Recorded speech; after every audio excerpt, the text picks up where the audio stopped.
শ্রীকৃষ্ণ হিন্দু ধর্মশাস্ত্রের এক গুরুত্বপূর্ণ চরিত্র। কারো নিকট তিনি যোগী পুরুষ, কারো নিকট বিষ্ণুর অবতার, কারো নিকট স্বয়ং পরম ব্রহ্ম। বিস্ময়ের বিষয় হচ্ছে হিন্দুদের কথিত এই অবতার পরম ব্রহ্ম মানবীয় দোষ ত্রুটি কামনা বাসনার ঊর্ধ্বে নন। তিনি কখনো অর্জুনকে স্বগোত্রীয়দের সাথে যুদ্ধে প্রলুব্ধ করেছেন, ক্রোধের বশবর্তী হয়ে রজককে চাপেটাঘাতে হত্যা করেছেন, আবার কখনো 16,000 গোপিনীর সাথে অবৈধ যৌনাচারে লিপ্ত হয়েছেন। আবেগী হিন্দুদের ভাষায় এগুলো সব ভগবানের লীলা। এমনই এক লীলা করেছিলেন জরাতুরা এক বৃদ্ধা কুব্জার সাথে। বিশাল এক উপাখ্যান শ্রোতামণ্ডলীর সামনে সার সংক্ষেপ তুলে ধরা হলো। কমললোচন শ্রীকৃষ্ণ মথুরার এই রূপশোভা দর্শন করিতে করিতে গমনকালে পথিমধ্যে অতি জরাতুর বৃদ্ধা কুব্জাকে দর্শন করিলেন। তখন সেই বৃদ্ধা কুব্জা সহসা শ্রীযুত, শ্রীনিবাস, শ্রীবীজ, শ্রীনিকেতন শান্তমূর্তি ভগবান শ্রীকৃষ্ণকে দর্শন করিয়া সাহাস্য বদনে কৃতাঞ্জলি পুটে ভক্তিবিনত মস্তকে প্রণামপূর্বক তাহার শ্যাম কলেবরে স্বর্ণ পাত্রস্থ চন্দন বিলোপন করিল। পরে কুব্জা শ্রীকৃষ্ণের দৃষ্টিমাত্রে সহসা রূপ ও যৌবনে লক্ষ্মীর সমান সৌন্দর্যশালিনী হইল। তখন সবনহি শুদ্ধ বসন ও রত্নভূষণে ভূষিতা মনোহরা ধন্যা দ্বাদশ বর্ষীয়া কন্যার ন্যায় প্রকাশ পাইল। তাহার ওষ্ঠ বিম্বফল তুল্য, বদনমণ্ডলে নিরন্তর ঈষৎ হাস্য বিকাশ পাইতে লাগিল। তখন সেই রতিকর্ম নিপুণা রত্ন দর্পণ হন্তা কুব্জা চঞ্চল কটাক্ষ বিক্ষেপ করত শ্রীকৃষ্ণের প্রীতি সম্পাদন করিতে লাগিল। তৎকালে শ্রীকৃষ্ণ তাহাকে আশ্বাস প্রদানপূর্বক স্থানান্তরে গমন করিলে সেই সতী কুব্জা কৃতার্থা হইয়া কমলার ন্যায় স্বভবনে গমন করিল। কুব্জা কামাসক্ত হইয়া নিরন্তন কোটি কন্দর্পের ন্যায় মনোহর কামক হরিরূপ চিন্তাতে নিমগ্না হইল। শ্রীকৃষ্ণ সতত যৌবনোদ্ধত অহংকৃত বলিষ্ঠ বস্ত্র পুঞ্জধারী এক রজককে দর্শন করিয়া তাহার নিকটে বিনীতভাবে বস্ত্র প্রার্থনা করিলে সে তাহাকে বস্ত্র প্রদান না করিয়া নিষ্ঠুর বাক্য বলিতে লাগিল। অহয় গোপী জন ভল্লভ, এই সুদর্লভ বস্ত্র সকল রাজার যোগ্য, ইহা গোরক্ষক জনের যোগ্য নহে। আরে কন্যাল্লুপ লম্পট, বৃন্দাবন অরাজক বলিয়াই তথায় গোপকন্যাদিগের সহিত বিহার করিয়াছ। তখন মধুসূদন, বলদেব, অক্রূর ও গোপবৃন্দ রজকের বাক্য শ্রবণে হাস্য করিয়া উঠিলেন। পরে সদ্গুণ সম্পন্ন শ্রীকৃষ্ণ চাপেটাঘাতে সেই রজককে নিহত করিয়া তাহার বস্ত্রপুঞ্জ গ্রহণপূর্বক সঙ্গীগণকে পরিধান করাইলেন ও আপনিও পরিধান করিলেন। অনন্তর সকলে উত্তম মিষ্টান্ন ভোজন পূর্বক পর্যঙ্কে শয়ন করিয়া নিদ্রিত হইলেন। এদিকে কুব্জা নিদ্রিত হইলে নিদ্রেশ্বর শ্রীকৃষ্ণ সানন্দে তাহার নিকট গমন পূর্বক দেখিলেন কমলার ন্যায় সুন্দরী কুব্জা দাসীগণে পরিবৃতা হইয়া রত্ন সজ্জায় নিদ্রিতা রহিয়াছেন। তখন জগন্নাথ কৃষ্ণ দাসীগণের নিদ্রা ভঙ্গ না করিয়া কেবল প্রিয়া কুব্জার নিদ্রা ভঙ্গ করত বলিতে লাগিলেন, মহাভাগে নিদ্রা পরিত্যাগ পূর্বক আমায় শৃঙ্গার দান করো।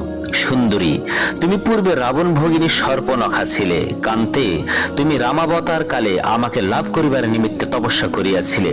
এক্ষণে আমি কৃষ্ণ রূপে জন্মগ্রহণ করিয়াছি, তুমি সেই তপ প্রভাবে আমাকে কান্তরূপে ভজনা করো। সুন্দরী, এক্ষণে তুমি আমার সহিত সুখ সম্ভোগ করিয়া জন্ম মৃত্যু জরাশূন্য সুদর্লভ মদীয় নিলয় গোলকে গমন করো।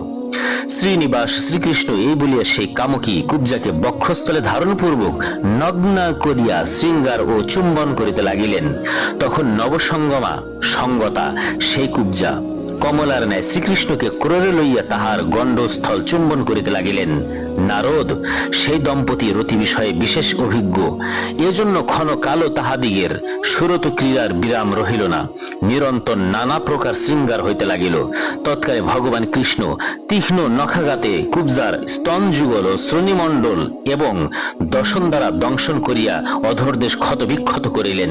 অনন্তর শ্রীকৃষ্ণ শ্রীনিবাস সময়ে বীর্যাধান করিলে সুন্দরী কুব্জা সম্ভোগপূর্বক মূর্ছাপন্না হইলেন। রেফারেন্স: ব্রহ্মবৈবর্ত পুরাণ, শ্রীকৃষ্ণ জন্মখণ্ড, 72 অধ্যায়, পৃষ্ঠা 514 থেকে 515।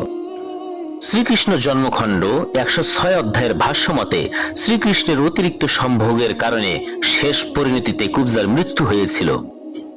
পর্যালোচনা: একটি অশ্লীল অশালীন উপাখ্যান কি ধর্মগ্রন্থের আলোচ্য বিষয় হতে পারে? যৌন উদ্দীপক এই সকল কল্পকথায় মত্ত হয়ে চিত্ত বিভ্রাটে যুবকেরা অবৈধ যৌনাচারে উদ্বুদ্ধ হবে না তো? বাবা মা সন্তানের উপস্থিতিতে ঠাকুর মশাই যখন ধর্মীয় আবেগে নিষ্ঠার সাথে লীলা অবতারের অবৈধ ব্যভিচারের কাহিনী পড়ে শোনায়, তখন তার শিক্ষিত বাবা মা এবং সন্তানদের জন্য বিব্রতকর অবস্থার সৃষ্টি করে। বিষয়টি একটিবারের জন্য ভেবে দেখেছেন কি? রতি কর্মনিপুণা তৎকালে কুব্জা কামাসক্ত হইয়া নিরন্তর কোটি কন্দর্পের ন্যায় মনোহর কামক হরিরূপ চিন্তাতে নিমগ্না হইল। কমলার ন্যায় সুন্দরী, নিদ্রা পরিত্যাগপূর্বক আমায় শৃঙ্গার দান করো। শ্রীকৃষ্ণ এই বলিয়া সেই কামকী কুব্জাকে বক্ষস্থলে ধারণপূর্বক নগ্না করিয়া শৃঙ্গার ও চুম্বন করিতে লাগিল। তখন নবসঙ্গম সঙ্গতা সে কুব্জা কমলার ন্যায় শ্রীকৃষ্ণকে ক্রোড়ে লইয়া তাহার গণ্ডস্থল চুম্বন করিতে লাগিলেন। সেই দম্পতি রতি বিষয়ে বিশেষ অভিজ্ঞ, এজন্য ক্ষণকালও তাহাদিগের সুরত ক্রিয়ার বিরাম রহিল না। নিরন্তর নানা প্রকার শৃঙ্গার হইতে লাগিল। ভগবান কৃষ্ণ তীক্ষ্ণ নখাঘাতে কুব্জার স্তন যুগল শ্রোণীমণ্ডল এবং দশনদ্বার দংশন করিয়া অধর দেশ ক্ষত বিক্ষত করিলেন। অনন্তর শ্রীকৃষ্ণ শ্রীনিবাসন সময় বীর্যাধান করিলে সুন্দরী কুব্জা সম্ভোগ সুখে মূর্ছাপন্না হইলেন। শব্দ এবং বাক্যগুলো কি সেক্স ম্যাগাজিনে প্রকাশিত চটি গল্পের প্রতিচ্ছবি নয়? শাস্ত্রকার কি এগুলোর পরিবর্তে শালীন ভাষা প্রয়োগ করতে পারতেন না? নাকি তিনি জানতেন না কোথায় কোন শব্দ বাক্য ব্যবহার করতে হবে? এই উপাখ্যান পাঠে আমরা জানতে পারি শ্রীকৃষ্ণ নিজের ক্রোধকে দমন করতে পারেননি। কটু বাক্য সহ্য করতে না পেরে একজন রজককে চাপেটাঘাতে হত্যা করেছিলেন। রজককে হত্যা করে তার মূল্যবান বস্ত্র হরণ করা কি ফৌজদারি অপরাধ বলে গণ্য হবে না? তৎকালীন সময়ের অর্থাৎ শ্রীকৃষ্ণের প্রত্যক্ষদর্শীরা তাকে কখনোই ভালো চোখে দেখতেন না। একজন রজকের বক্তব্য থেকে তা সুস্পষ্ট। তিনি শ্রীকৃষ্ণকে উদ্দেশ্য করে বলেছিলেন, অহে কন্যা লুলুপ লম্পট বৃন্দাবন অজারক বলিয়াই তথায় গোপকন্যা দিগর সহিত বিহার করিয়াছ, কিন্তু এই কংসরাজ মার্গে কখনোই এ তাদৃশ কর্ম করিতে সক্ষম হইবে না, কারণ এ স্থলে রাজেন্দ্র বিদ্যমান আছেন। তিনি অকার্য দেখিলে তৎক্ষণাৎ দুষ্টের শাসন করিয়া থাকেন। শ্রীকৃষ্ণ জন্মখণ্ড ৭২ অধ্যায় পৃষ্ঠা ৫১৪। কোন কৃষ্ণ ভক্ত আজ কৃষ্ণের মতো লীলা খেলা করে বেড়ালে তাকে সমাজ কি ভালোভাবে মেনে নেবে, নাকি অপরাধকারী হিসেবে তাকে শাস্তির সম্মুখীন করবে? বলতেই হচ্ছে, ভগবান করলে লীলা, ভক্ত করলে বিলা। উপাখ্যান পাঠে জানা যায় রাম কৃষ্ণ রূপে পরজন্ম লাভ করেন এবং রাবণের বোন সর্পনুখা কুব্জা বৃদ্ধা রূপে জন্মগ্রহণ করেছিলেন। এখন প্রশ্ন, কৃষ্ণ রূপে জন্মগ্রহণ করে রামের যদি শূর্পনখার সাথে সহবাসের আপত্তি না থাকে, তাহলে পূর্ব জন্মে কৃষ্ণের রাম রূপে শূর্পনখার প্রস্তাব গ্রহণ না করে তার নাক কেটেছিলেন কেন? ব্রহ্মবৈবর্ত পুরাণ শ্রীকৃষ্ণ জন্মখণ্ড ১০৬ অধ্যায়ের ভাষ্যমতে শ্রীকৃষ্ণ সম্ভোগ দ্বারা কুব্জার প্রাণ সংহার করেন। এ ঘটনাকে কি ধর্ষণ পরবর্তী হত্যা বলা হবে না? সময় এসেছে আপনি কাকে আদর্শ পুরুষ হিসেবে গ্রহণ করবেন তা ঠিক করার। কে আপনার পূজনীয় হবে আর কে আপনার নিকট বর্জনীয় হবে তা চূড়ান্ত করে নেয়ার।